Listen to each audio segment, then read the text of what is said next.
This is April Roberts with Princeton Disability Advocates. This is the first episode of our podcast. This episode is about how to choose a disability advocate. Over 75% of Social Security disability cases are denied at the initial level. A person applying for Social Security disability or SSI has a 50% better chance of getting approved if they have a good advocate that's representing them. How do you know if you're choosing a good advocate? Nowadays, folks can go online and even give a hint that they're looking for an advocate. And the next thing you know, they're getting emails and phone calls from all sorts of telemarketing companies, agencies, you name it, offering their services. That can be pretty tough. The first thing that you want to be cognizant of is to look past the myths. A big firm, a large firm, is not necessarily a better firm than a smaller firm. There are good large firms, there are good small firms, and there are bad under both of those categories as well. There are some red flags to look for. If you're speaking to a company that's giving you kind of a little intake inventory, and the company is, the individual or the representative from the company is just asking you some basic questions, and you may or may not be able to tell if they're an actual employee of the company. But if you get an indication from them that they're not actually an employee of that company, they sound like they are just a telemarketer, that is a red flag. The reason that I became a disability advocate, well, there's a little bit of a story behind it. I was finishing my undergrad work. I was completing a Bachelor of Science in Paralegal Studies, and I knew I wanted to get into graduate level work in the legal field. Wasn't sure, do I want to be an attorney? I hadn't made up my mind on that. And one of the last classes that I took as a senior during my undergrad studies was Social Security disability law. And I thought, gosh, this is really interesting. The professor said, listen, this is something you can do as a paralegal. You don't have to be an attorney or a licensed attorney to practice in front of the agency and to represent people up to a certain level, of course, of the adjudicatory process. And I thought, well, this might be something I can do while I'm going to school, or just might be something that I could do for a while, or hey, it's interesting. So I took the course, found it very interesting. Ended up having a family member getting sick and needed representation. So I took the case. I learned quite a bit. And because the case had some special circumstances, I ended up having to go into the local Social Security office to take care of some business for that case. I looked around me and I could see people going up to the window very frustrated with issues that, from what I had learned, I knew them to be pretty simple. And those folks were having difficulty communicating what those issues were. And the people behind the window not necessarily being open to really hearing out the person that was trying to explain the issue, or maybe didn't even understand the issue their own self. And it was frustrating for me because I almost wanted to get up and say, hey, I know what the issue is and this will resolve it. And just sitting in the waiting room and talking to people around me and just seeing what they were going through, I just realized this is where I belong. This is what I should be doing. So I knew from that moment on that I needed to be helping people in the community, and I've been doing this work ever since. When you are looking for a representative, things that you can do, because 9 times out of 10, you're being approached. If you've gone out there and you have even hinted online, hey, I'm looking for a disability advocate, the marketing is coming to you. It's phone calls, it's emails, it's crazy. If you speak to somebody and you do like them, you must do yourself a favor and write down the name of the company that you are hiring.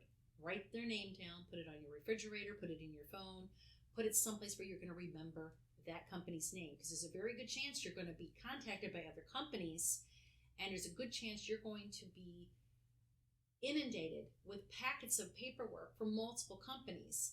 A lot of people end up signing paperwork for multiple companies, or they sign paperwork for the company that they intend on hiring, and then another company comes in, is very sneaky, and talks you into signing paperwork for a company that you really don't want to hire. And Social Security, well, they're simply going to file the last set of paperwork that comes in.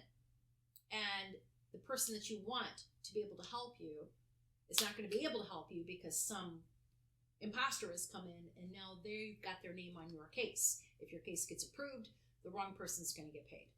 And the right person that you want to be able to help you is not going to be able to call Social Security and advocate for you. So you need to write down the name of the company that you are hiring. If it's us, if it's Princeton Disability Advocates, you write down Princeton Disability. And I spoke to so-and-so. Another thing you want to do is look at reviews. You want to go online, you want to check out company websites. You don't have to have the best website in the world, but honestly, a company that puts time and effort into its website says a lot. The company's website should be looking to educate its clients. There should be blogs, there should be information for their clients to tell them about the process and to help them be more comfortable and to understand how the Social Security process works. You want to look at reviews online. Now, a large company is going to have lots and lots of reviews, and you may see some stinky reviews up there. Most companies are going to have somebody that's written a bad review because sometimes there's just somebody that you can't make happy no matter what you do. So you want to keep that in mind, that to see a few bad reviews here or there is not necessarily a bad thing. But if you see mostly bad reviews or a large percentage of bad reviews, you really need to keep that in mind. Another place to look is on the Better Business Bureau. Now, a company can call you and say that they have won all kinds of awards or this, that, and this, and the other thing, but if you go to the Better Business Bureau and look them up and they have an F rating, well, then that needs to be a red flag for you as well. If they don't have a great rating, then that needs to be an issue. Now, a large company or a company that's been around for a long period of time, there might be some complaints that the company has had to resolve, and if they've resolved those issues, that's not such a bad thing. But you definitely want to take a look at those Better Business Bureau ratings, the overall rating altogether. That is something that you should also keep in mind. Another issue that you might run into is attorney firms that say, oh, don't hire that firm over there. They're not real attorneys. That's a little disingenuous. You do not have to be an attorney to be a great advocate or to be allowed to represent people in front of the Social Security Administration. There is a certain level of education, as well as testing and continuing education. And of course, you do have to keep a certain level, a certain reputation about you, a certain professional reputation, in order to be able to represent people in front of the agency. But you do not have to be an attorney. And if you have an attorney firm that's telling you not to hire another firm because they're not, quote, real attorneys, makes you kind of wonder, why do they have to badmouth their neighbor down the road or another firm simply to get business? For our clients, what sets us aside as advocates is our personalized and compassionate advocacy that we provide. We're going to give you your own person to speak to, and the advocate that you are assigned to has full access to me, the president of the company and the main advocate, as do you. We have a very high win rate, and the reason for that is our detailed attention to our cases from application to appeal. We are a woman-owned company and woman-managed. Out of the top 500 Social Security disability advocacy companies, we are number 127 for the year 2023. We're very, very proud of that. We ended up placing over some companies that are much larger and much older than we are. So we worked hard for that.